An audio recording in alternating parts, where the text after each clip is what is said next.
Hello guys, তোমরা সবাই কেমন আছো? আমার নাম সায়ানী উরাও। দেখো আমাদের বাগানে কত ফুল ফুটেছে। দেখো আমাদের দাদা কত ফুল তুলতেছে। সে লগে জবা ফুলটা তুলে দিল। লাল আর হলুদ রঙের জবা ফুলটা নিয়ে নিল।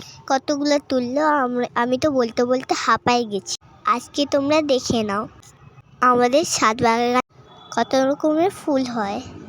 এরপর একদিন তোমাদের দেখাবো আমাদের ছাদ বাগানে কত রকমের সবজির গাছ আছে, আরও অনেক রকমের ফুলের গাছ আছে। দাদার বৌমনি এই সব গাছগুলো লাগাইছে। আর জানো তো, আমিও গাছগুলাতে মাঝে মাঝে জল দিই। এই সাদা রঙের ফুলটার সুন্দর গন্ধ। এটার নাম বিডি। এটা হলো ছোট জবা। এগুলো হলো টাইম ফুল। এগুলো অনেক রং হয়। এগুলো হলো ডেনথস। এটা লাল নয়নতারা। এটা সাদা রঙের। পরিচিতা আরও গাছ আছে, আমরা তোমাদেরকে পড়ে দেখাবো। সবাইকে থ্যাংক ইউ।